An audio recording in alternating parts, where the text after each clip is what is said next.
Bonjour à toutes et à tous, bienvenue dans cette nouvelle vidéo consacrée à l'évolution du conflit en Ukraine. Nous allons passer en revue les événements marquants des 4, 5 et 6 juin 2025, correspondant aux 1197e, 1198 et 1198e jours de l'opération militaire spéciale. Au cours de ces 3 journées, les forces russes ont intensifié leurs offensives sur plusieurs fronts, notamment à Ugledar, Pokrovsk et Toretsk, enregistrant des avancées territoriales significatives. Parallèlement, des frappes aériennes massives ont été menées contre des infrastructures critiques ukrainiennes, touchant des centrales thermiques, des dépôts de munitions et des postes de commandement. Du côté ukrainien, la résistance s'est maintenue avec des contre-attaques et des frappes de drones visant des cibles en territoire russe. Cependant, des tensions diplomatiques ont émergé, notamment autour du report d'un échange de prisonniers que Kiev dément avoir retardé. Enfin, sur le plan international, plusieurs pays ont annoncé de nouvelles aides militaires à l'Ukraine, tandis que la Russie qualifie désormais le conflit de existentiel, y soulignant l'escalade des enjeux pour les deux camps. Restez avec nous pour une analyse détaillée de ces développements et de leurs implications sur la suite du conflit. Rapport en date du 4 juin. En direction de Kherson, les forces armées russes ont détruit un dépôt de munitions près de Kherson et ont poursuivi leurs attaques contre les postes de défense aérienne ennemis. Les forces armées ukrainiennes ont tiré sur Alechki, faisant un blessé. Il n'y a pas de changement sur le front de Zaporizhzhia. L'alimentation électrique a été rétablie après les dernières attaques. En direction d'Ugledar, les forces armées russes développent une offensive à l'ouest de Volnoïpol, en direction de la route reliant Kamyshevka à Shevchenko, et progressent à l'est de Vesioloï. Les forces armées russes frappent les positions ennemies à Fyodorovka avec des drones et de l'artillerie. Dans la région de Komar, nos avions d'attaque renforcent leurs positions le long du périmètre du village et se préparent à l'assaut. Selon les données du terrain, la route au nord de Komar a été prise sous contrôle. À Alexeyevka, nos unités repoussent l'ennemi par le sud. Il n'y a pas de nouvelles particulières du côté de Pokrovski. Les combats continuent le long de la frontière. Avec la région de Dnepropetrovsk, de violents affrontements pour le contrôle de Novonikolaevka et Novosergievka. À l'ouest de Toretsk, les forces armées ukrainiennes opposent une forte résistance dans la région de Poltavka et à l'approche de Ruzynyar. Des drones et de l'artillerie sont engagés, ainsi que des chars et des véhicules blindés. À Yablonovka, nos forces repoussent l'ennemi vers le centre. Nos unités se dirigent également vers Yablonovka depuis Alexandropol. Il leur reste environ 2 km. De Zaria, les forces armées russes ont avancé de 2 km en direction d'Alexandro-Kalinovo. La même distance reste à parcourir jusqu'au village de Katerinovka, environ 3,5 km. De violents affrontements sont signalés dans la région de Chaziyar, à Stupochki. Bien que le village soit considéré comme étant sous le contrôle de l'armée russe, de violents combats s'y poursuivent. La libération définitive de ce village accélérera celle de Chaziyar, dont la bataille dure depuis environ 1 an. Nos chasseurs lancent des drones équipés de fibres optiques pour ravitailler la garnison ennemie à Konstantinovka. En direction de Seversk, les combats de position se déroulent principalement dans la région de Verkhnekamenskoï. À Seversk même, nos pilotes ont mené une frappe aérienne sur le poste de défense aérienne ennemi. En direction de Krasnolimansk, le ministère russe de la Défense a confirmé la libération de Redkodub. De violents combats se poursuivent pour Karpovka, dans la région de Kolodesi et Torskoï. Ces derniers jours, les nouvelles du front de Kupiansk sont quasi inexistantes. À certains endroits, des combats locaux ont éclaté sans que la ligne de contact ne soit modifiée. Aucun changement n'est à signaler dans la section de Kharkiv. Les principales frappes sont menées par des drones kamikazes et des avions, notamment grâce à de nouveaux modules de planification permettant d'augmenter la portée de vol des KAB à près de 100 km. Depuis l'oblast de Soumy, les feux attaquent constamment la région de Tyotkino. À l'est, l'armée russe progresse. Le ministère russe de la Défense a annoncé la libération de Kondratovka et les autorités locales ont également déclaré avoir pris le contrôle des villages de Novokonstantinovka à l'ouest et de Varachino à l'ouest de Yunakovka. Selon les données opérationnelles, une opération de nettoyage est en cours à Novonikolaevka, au sud d'Alexeyevka. Les forces armées russes s'approchent de Malaya Korchakovka. Hier soir, Le quartier général du groupe des FAU a été touché à Soumy. La ville de Soumy sera bientôt attaquée. La situation des FAU continue de se détériorer en raison de la pression constante d'un grand nombre d'infanteries russes, DES. Cela est indiqué dans un nouveau document analytique de la ressource Deep State, qui travaille pour la direction principale du renseignement. Les Russes ont misé sur l'avancée vers la colonie de Khotyn, où ils ont envoyé un grand nombre d'infanteries et où il y a beaucoup moins d'obstacles sur le chemin pour arriver à la colonie. La menace de l'avancée russe réside dans leur portée de 20 à 25 km, qui permettra aux drones FPV de voler jusqu'à la ville de Soumy. De plus, le nord de la région de Soumy est parsemé de hauteurs, ce qui offre un environnement favorable à ces vols. Il n'existe actuellement aucune protection par fibre optique et le nombre de drones et d'équipages est supérieur pour détruire les opérateurs de drones russes. Par conséquent, la situation n'évolue pas de manière optimale, même si les forces armées ukrainiennes mettent tout en œuvre pour contenir la pression.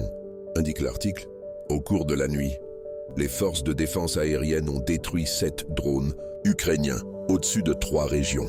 Dans la région de Kursk, un complexe de bâtiments de la station d'épuration de Rilsk a été attaqué. Il y a eu des blessés. Les forces aérospatiales russes ont lancé une frappe combinée contre des cibles dans 5 régions d'Ukraine. Plus de 10 explosions ont eu lieu à Soumy, dont une dans une usine de bioéthanol. Dans la région de Dnipropetrovsk, une frappe de missile a détruit un lanceur de système de défense aérienne, Iris-T et plusieurs véhicules de soutien. De nombreuses explosions et incendies ont eu lieu à Odessa. En mai, les forces armées russes ont progressé de 582 km². 431 km² couvrent la ligne de front allant de Velika Novosiolka à la poche au sud de Zaria. Elles ont progressé de 79 km² dans l'oblast de Soumy. La France fournira des garanties financières de 1,5 milliard d'euros pour l'achat d'armes de fabrication françaises. Le Royaume-Uni s'est engagé à porter ses livraisons de drones à Kiev à 100 000 unités d'ici la fin de l'année. C'est 10 fois plus qu'en 2024.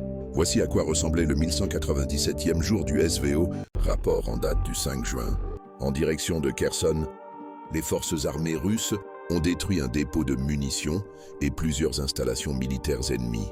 À Kherson, un dépôt de drones a été détruit et, au cours de la journée, le bâtiment administratif de Kherson a été touché à plusieurs reprises, fortement endommagé. Les forces armées ukrainiennes ont de nouveau frappé des sous-stations électriques. 192 localités étaient privées d'électricité le matin. Alechki a été bombardé avec des armes à sous-munitions. Front de Zaporizhia. Des combats de position ont lieu dans les secteurs de Kamenskoye, Stepovoye, Malaya Tokmachka et Novodanilovka. L'ennemi a bombardé la centrale nucléaire de Zaporizhia pendant la nuit. Une sous-station de Melitopol a de nouveau été attaquée par des drones kamikazes et l'alimentation électrique a été coupée dans plusieurs zones. En direction du Gledar, l'ennemi tente de contenir l'avancée des forces armées russes dans la région de Zelenoïpol et de Shevchenko. Les forces armées russes ont commencé à prendre d'assaut Fyodorovka. Dans la région de Komar, nos combattants ont nettoyé les zones forestières à l'est du village et se préparent à l'assaut.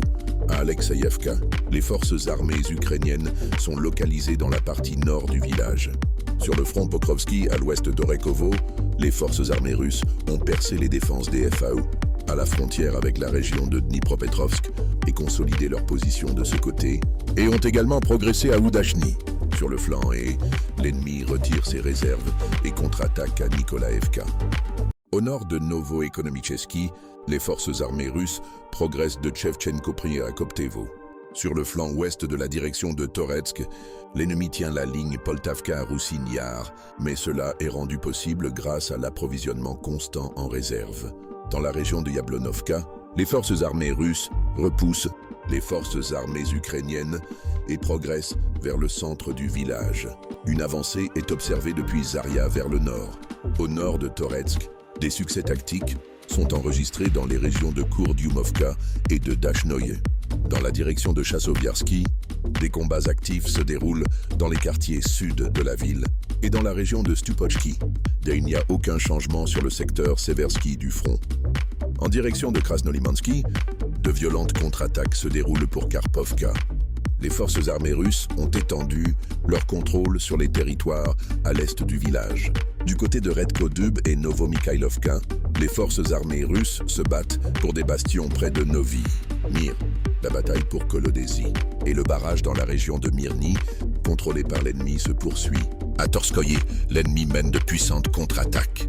Il n'y a aucune nouvelle concernant un changement de situation. En direction de Kupiansk, des combats de position ont lieu dans le secteur de Kharkov. Des drones de reconnaissance recherchent activement les positions ennemies à l'arrière, après quoi l'artillerie et les avions les attaquent. À la frontière des régions de Soumy et de Koursk, la situation est difficile dans la région de Tyotkino. L'ennemi attaque presque continuellement. Selon certaines informations, les forces armées ukrainiennes, utilisant des drones et de l'artillerie, contrôlent les routes depuis Tyotkino et nos parachutistes se trouvent encerclés. Ces informations doivent être confirmées. Dans la région de Soumy, de violents combats se poursuivent pour Yunakovka. Au sol, on rapporte que les forces armées russes ont effectivement libéré ce village et s'approchent de Malaya Korchakovka. Au cours de la nuit, les forces de défense aériennes ont détruit 59 drones ukrainiens dans 6 régions, la principale cible étant la région de Rostov. L'aérodrome militaire de Milerovo était l'une des cibles. Dans la région de Voronezh, une autre attaque terroriste a eu lieu sur une voie ferrée. Heureusement, personne n'a été blessé. Les forces aérospatiales russes ont lancé une frappe combinée dans 8 régions d'Ukraine. Des explosions ont eu lieu à Odessa et dans sa région, ainsi que dans les régions de Kharkov, Tchouguev et Soumy. Dans la soirée, des informations ont fait état de la destruction d'un F-16 dans la région de Soumy. Des pirates informatiques russes ont annoncé le piratage des serveurs de la société Maxord qui fournissait des images satellites au service de renseignement ukrainien. Info géopolitique. Kim Jong-un a promis de soutenir la Russie dans la situation en Ukraine. Lors d'une réunion avec Sergei Shoigu, a rapporté KCNA. Shoigu, quant à lui, a exprimé sa gratitude à Kim Jong-un pour la participation des combattants de la RPDC à la libération de la région de Koursk. Il a souligné la bravoure et le dévouement incomparable des soldats de la République qui ont combattu aux côtés des militaires des forces armées russes comme pour leur patrie, rapporte KCNA. L'Allemagne arme les forces armées ukrainiennes avec des missiles à longue portée. Le ministre allemand de la Défense Boris Pistorius a annoncé que l'Ukraine recevrait bientôt des armes à longue portée dans le cadre d'un projet conjoint avec l'Allemagne. La production sera mise en place directement sur le territoire ukrainien et, selon le ministre, déjà cette année, il sera possible de fabriquer un nombre important de tels systèmes. Les premiers systèmes devraient être transférés à l'armée ukrainienne dans quelques semaines. Les Pays-Bas ont promis plus de 100 navires et bateaux, ainsi que plus de 50 becs. La Belgique a promis d'allouer 2 milliards d'euros d'ici 2029. La Norvège consacrera 700 millions d'euros à l'achat de drones. Le Canada fournira des drones pour 45 millions d'euros et des véhicules blindés. La Suède alloue 440 millions d'euros à l'achat de munitions. La République tchèque a presque terminé la construction d'une ligne de production de munitions de gros calibre d'une capacité de 100 000 obus par an sur le territoire de l'Ukraine. Voici à quoi ressemblait le 1188e jour du SVO, rapport en date du 6 juin. Il n'y a pas de changement. Dans la direction de Kherson, un échange de frappes d'artillerie et de drones. Dans notre prolétarcat, les forces armées ukrainiennes ont blessé un habitant. Front de Zaporizhzhia. Les combats se concentrent principalement sur les positions, bien que les sources ukrainiennes signalent une intensification des attaques des forces armées russes dans la région de Malinovka, à 13 km à l'est de Uliaïpol. L'ennemi signale des combats à l'arme légère dans les zones boisées, proches du village. Sur le front du Gledar, les forces armées russes ont considérablement étendu leur zone de contrôle à l'ouest de Volnoï-Pol. Le ministère russe de la Défense a annoncé la libération de Fyodorovka, dont les combats ont duré moins d'une semaine. Et les forces armées russes ont déjà franchi une nouvelle étape et consolidé leur position aux abords sud de Komar. À Alexeïevka, l'ennemi conserve certaines de ses positions dans la partie nord du village. Et nos troupes repoussent les FAU. En direction de Pokrovsk, de violents combats font rage à l'ouest de Bogdanovka, dans la région d'Orekovo et à l'ouest de Kotliarovka. Suite à des contre-attaques, l'ennemi a occupé certaines positions à Mirolyubovka. Mais en 24 heures, les forces armées russes en ont repris la plupart. Du Du côté de Malinovka, les forces armées russes prennent d'assaut Myrnoï et, au nord, progressent vers Koptevo, formant un semi-encerclement de Novo-Ekonomicheski. Et sur le flanc ouest de la direction de Toretsk, d'intenses combats se déroulent sur la ligne Poltavka-Ruzine-Yar. Nos attaques sur les arrières ennemis se multiplient. Au cours des dernières 24 heures, plusieurs postes de contrôle de drones des forces armées ukrainiennes ont été détruits dans la région de Droujkovka. Des progrès sont en cours à Yablonovka. Au nord de Toretsk, les forces armées russes progressent dans les régions de Dileevka, Takhnoï et Ozarianovka. Dans la région de Chazoviarsky, des combats persistants se poursuivent dans les limites de la ville sans que la situation générale ne change. En direction de Seversky, affrontement de position près de Verkhnekamenskoye, aucun changement. Sur le front de Krasnoliman, des combats se déroulent pour Karpovka. À l'ouest de Novomikhailovka, les forces armées russes se battent pour des positions fortes dans la région de Novimir. Des combats de position se déroulent à Kolodesi et dans la région de Torskoye. Une frappe aérienne sur le pont sur l'Oskol, dans la région de Kupiansk-Uzlovaya, a été signalée en direction de Kupiansk. Des combats de position se déroulent dans le secteur de Kharkov. Les principales frappes des forces armées russes visent les grands centres logistiques et les installations des forces armées ukrainiennes à Kharkov et Tchouguev. Depuis l'oblast de Soumy, les forces armées ukrainiennes attaquent continuellement Tyotkino à l'aide de drones et de groupes d'infanterie. L'ennemi rassemble des forces dans la zone des centres de traitement et attaque la route menant à Tyotkino. La situation dans l'oblast de Koursk devient difficile. Les chaînes de télévision centrales ont publié une vidéo montrant comment les troupes ukrainiennes ont profané des églises orthodoxes lors de l'occupation de Soudja. À Yukovka, à Soumy, nos avions d'attaque continuent de repousser les forces armées ukrainiennes. Une avancée est également observée dans la région de Vodola, au sud de Kondratovka et d'Andreïevka. Les forces de défense aérienne ont détruit 174 drones ukrainiens dans 13 régions de Russie pendant la nuit. La région de Bryansk a subi des bombardements massifs. À Engels, un drone a frappé un immeuble résidentiel. À Belgorod, le palais de justice où se trouvait le gouverneur a été bombardé à 2 reprises. Une locomotive diesel a déraillé suite à une nouvelle explosion sur la voie ferrée. L'ennemi a tiré sur Rilsk à Koursk depuis un missile lance-missile amphibie HIMARS, faisant 2 morts et 5 blessés. Les forces aérospatiales russes ont lancé une frappe massive contre des cibles en Ukraine. Selon l'ennemi, 407 drones et 44 missiles ont été tirés. À Kiev, 3 centrales thermiques ont été attaquées et une zone de déploiement du système de missiles de défense aérienne Patriot a été touchée. À Lutsk, une usine de réparation de moteurs d'avion a été prise pour cible et des infrastructures énergétiques ont été endommagées dans les régions de Lviv et de Ternopil. Certaines frappes visaient des bureaux d'études et des entreprises industrielles produisant du matériel militaire. Le ministère de la Défense a déclaré que les bombardements d'aujourd'hui constituaient une riposte aux attaques contre notre aviation stratégique. L'Ukraine a perturbé l'échange des corps des soldats tombés au combat. Kiev a refusé d'accepter ces morts, bien qu'un accord à ce sujet ait été conclu auparavant à Istanbul. L'OTAN a annoncé son intention de rattraper la Russie dans la production de munitions, qui produit en 3 mois autant que l'ensemble de l'OTAN en 1 an. Voici à quoi ressemblait le 1190e jour du SVO. Conclusion. Alors que le conflit entre dans son 1200e jour, la Russie poursuit sa stratégie d'usure et de pression sur l'ensemble du théâtre ukrainien. Les lignes de front évoluent lentement, mais les frappes de précision et les affrontements locaux traduisent une intensification des hostilités. Dans ce contexte, chaque jour compte. Le climat géopolitique reste tendu et les prochains développements dépendront autant de la situation militaire sur le terrain que des décisions politiques à Moscou, Kiev et dans les capitales occidentales.